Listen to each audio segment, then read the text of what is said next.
హెచ్చరిక, దైవజనుని హెచ్చరిక. మనం ఎప్పుడు డాక్టర్ దగ్గరికి వెళ్తామండి? ఎప్పుడు వెళ్తాం? ఏదన్నా ఒక ప్రమాదం జరిగినప్పుడు, జబ్బు వచ్చినప్పుడు, రోగం వచ్చినప్పుడు డాక్టర్ని కలుసుకుంటాం. ఏంటంటే ఒక సంఘంలో విశ్వాసులు కష్టం వచ్చినప్పుడు, బాధ వచ్చినప్పుడు, సమస్య వచ్చినప్పుడు సేవకుడిని కలుసుకోవాలి. సేవకుని దగ్గర ట్రీట్మెంట్ తీసుకోవాలి. డాక్టర్ గారు మనల్ని పరిశీలించి మన శరీరంలోకి దూరి లోపట ఏదైనా చేస్తాడా ఏంటి? ఏం చేస్తాడు? సాధారణంగా డాక్టర్ పరీక్ష చేసిన తర్వాత ఒక ప్రిస్క్రిప్షన్ రాస్తాడు. ఏంటంటే ఇది వాడు అని చెప్పిస్తాడు. ఒక దైవజనుడు, ఒక వ్యక్తి తన బలహీనతలను దేవుని సేవకుల దగ్గర చెప్పుకున్నప్పుడు, బైబిల్ని బాగా పఠించి ధ్యానించిన, అటువంటి సమస్యల గుండా వెళ్ళిన మనుషుల యొక్క అనుభవాలను కలిగి ఉన్న ఒక దైవజనుడు ఇటువంటి పరిస్థితుల్లో ఇదిగో ఇది అలా చేయండి, ఇలా చేయండి అని కొన్ని సలహాలు ఇస్తాడు. ఏంటంటే మా వారికి నాకు పడతలేదండి, మేమిద్దరం కలిసి బతకలేమండి, మేము విడిపోదాం అనుకున్నామండి అన్నప్పుడు పాస్టర్ గారు ఏమంటాడనమాట, మంచిది నాయన, విడిపోండి, ఎవరి దశంభాగాలు చర్చకి ఇచ్చేయండి, 2 పేర్లలో 2 మెంబర్షిప్ కార్డులు ఓపెన్ చేస్తాము, నెలకింత కట్టండి, హల్లెలూయా, వెళ్ళి రండి అంటాడా? వద్దండి. దేవుని వాక్యం ఏం చెబుతుంది? దేవుడు చెత్తపరిచిన వారిని మనుషులు వేరు చేయకూడదన్నాడు. ఒకరితో ఒకరు అబద్ధం ఆడకండి, ఒకరినొకరు క్షమించుకోండి, ఒకరితో ఒకరు కలిసి ప్రార్థన చేయండి, ఒకరితో ఒకరినొకరు సహించుకోండి అని ప్రిస్క్రిప్షన్ రాసిస్తాడు. కొన్ని మాటలు చెప్పిస్తాడు. డాక్టర్ గారు ప్రిస్క్రిప్షన్ ఇచ్చాక ఈ యాంటీబయాటిక్స్ వేసుకో, ఈ పెయిన్ కిల్లర్ వేసుకో, ఈ ఇంజక్షన్ వేయించుకో అని చెప్పిన తర్వాత వస్తామండి, ఫీజు మాత్రం చెప్పేసి కట్టేసి వెళ్ళిపోతాడు అనుకో, ఆ ప్రిస్క్రిప్షన్ తల కింద పెట్టుకుని పడుకున్నాడు అనుకో, ఏమవుద్ది? ఈ డాక్టర్ ఇదే పని, మందుల కొట్టుకు వెళ్ళమంటారు, మేము విశ్వాసాలను తెలియదేమో అని చెప్పి మొక్కలు చేసి డస్ట్బిన్లో పడేసాడు అనుకో, ఏమవుద్దండి? మన ప్రభువు ఆలోచనకర్త. ఆయన తన సేవకులకి ఆలోచన చెప్పగలిగిన వారిగా, అలసిన వారిని ఓరడించు జ్ఞానము నాకు కలుగునట్లు వినుబుద్ధి నాకు పుట్టించు. అలసిన వారిని ఓరడించడానికి దేవుడు తన సేవకులకి అధికారం ఇచ్చాడు, లేక అనుభవం ఇచ్చాడు. ఈ రోజున చాలామంది సేవకుల దగ్గర బైక్ కొనుక్కున్నప్పుడు వస్తారు, ఇల్లు కట్టుకున్నప్పుడు వస్తారు, బిడ్డ పుట్టినప్పుడు వస్తారు, పెళ్లి కావలిస్తే వస్తారు, చచ్చిపోయినప్పుడు కూడా వస్తారు. దేవుడు సేవకుడు తప్పకుండా కావాలి. ఇంకెందుకు చెప్పు? చచ్చిపోయిన వాళ్ళకి సేవకుడు వచ్చి ఇంకేం చేస్తాడు చెప్పండి? ప్రార్థన చేయండి అయ్యగారు. సరే, ఎందుకు ప్రార్థన చేయాలి? పరలోకం వెళ్ళేటట్టు అయ్యగారు. ఏంటి, చచ్చిపోయిన వాడిని ఆల్రెడీ వెళ్ళిపోయాడు, నువ్వు చేసేది ఏముంది ప్రార్థన?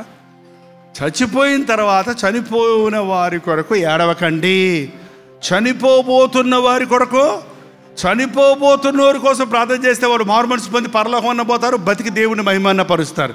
చచ్చిపోయిన వాళ్ళు బతకరు, చచ్చిపోయిన వాళ్ళు నరకంలో పెడితే అక్కడే ఉంటారు, పరలోకానికి వెళ్తే అక్కడే ఉంటారు. నువ్వు 100 మంది ప్రార్థన చేసినా, ఎంతమంది బిషపులు వచ్చి ప్రార్థన చేసినా, ఇక్కడోళ్ళు అక్కడికి, అక్కడోళ్ళు ఇక్కడికి మారరు.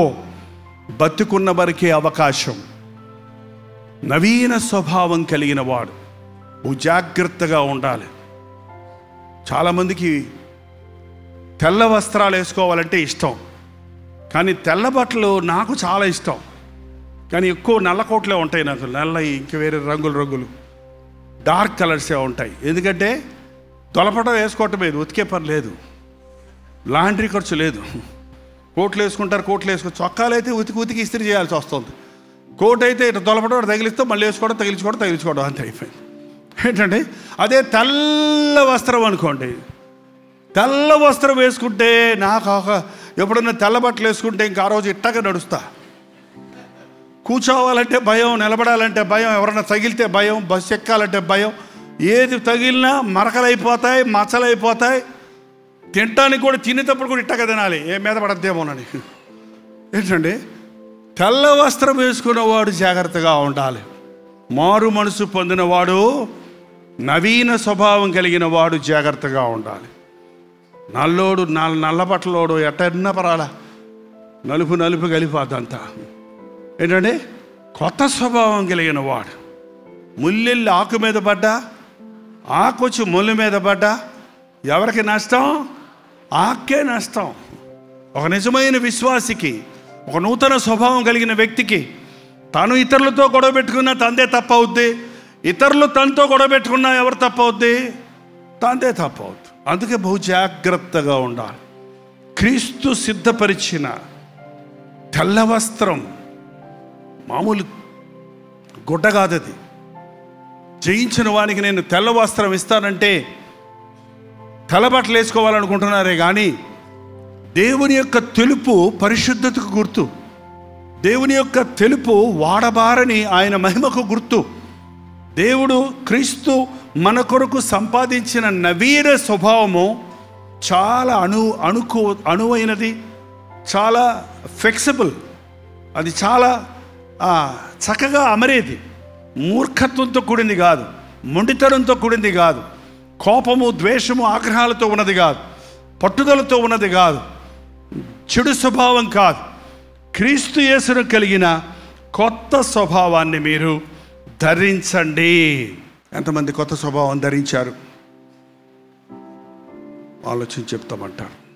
చేతులు ఎత్తినా అది నిజం కాదు. క్రొత్త హృదయంతో క్రొత్త జీవితాన్ని జీవించి నిన్ను మహిమపరచనిమ్మని ప్రార్థించుకుందాం. దయచేసి తలలు వచ్చండి, ప్రార్థన చేసుకుందాం. ప్రార్థన. పరిశుద్ధుడా, ఈ సమయంలో ఒక్కసారి నీ బిడ్డలను చూడు నాయన. సంపూర్ణంగా నేను మారలేదే అని మదనపడుచున్న ప్రతి ఒక్కరిని ఈ సమయంలో నజరేయుడైన యేసుక్రీస్తు నామములో విడుదల చేయుచున్నాము నాయన.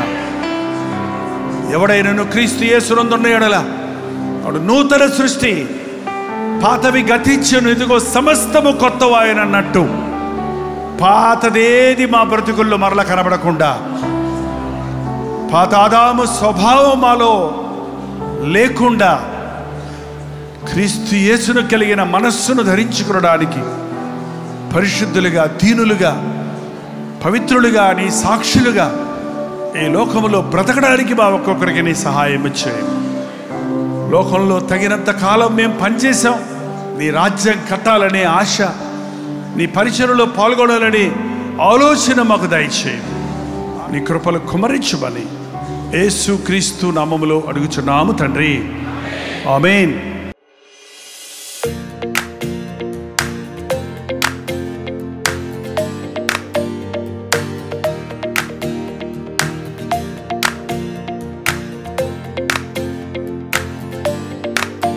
హల్లెలూయా. జమ్మూ కాశ్మీర్ పరిసర ప్రాంతాల్లో ఉన్న వారికి శుభవార్త. ప్రభు చిత్తమైతే ఈ మే 8వ తారీఖున ఒక ప్రత్యేకమైన మీటింగ్ను ఉదాంపూర్లో ఏర్పాటు చేస్తున్నాం. మీరు తెలుగు వారైనా, తమిళ వారైనా, హిందీ వారైనా, మరి ఏ భాషకు చెందిన వారైనా కల్వరి దర్శనం టీవీ కార్యక్రమాల ద్వారా దేవుని వాక్యాన్ని వింటున్న మిమ్మల్ని, సోషల్ మీడియా ద్వారా పరిచయమైన మిమ్మల్ని వ్యక్తిగతంగా చూడాలని, మీకోసం ప్రత్యేకంగా ప్రార్థించాలని చెన్నై నుండి ఉదంపూర్ వస్తున్నాం.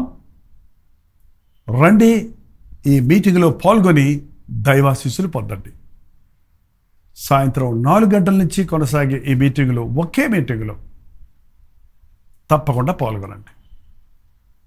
చిరునామా గమనించండి.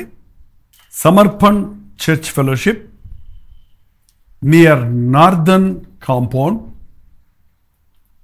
నిగాని విలేజ్, ఉదాంపూర్, జమ్మూ కాశ్మీర్. ఇంకా ఈ విషయమై మీకు వివరాలు కావాలంటే ఈ కింద ఇవ్వబడినటువంటి ఫోన్ నెంబర్లకి మీరు కాల్ చేయండి, లేక వాట్సాప్ పెట్టండి. తప్పకొస్తారు కదా. మిమ్మల్ని ముఖాముఖిగా చూడాలని, మీకోసం ప్రార్థించాలని ఉదంపూర్లో ఏర్పాటు చేసిన మీటింగులో మిమ్మల్ని దీవించి దేవుని నామంలో ఆశీర్వదించాలని ఆశతో వస్తున్నాం. తప్పక రండి, పాల్గొనండి, దీవించబడండి.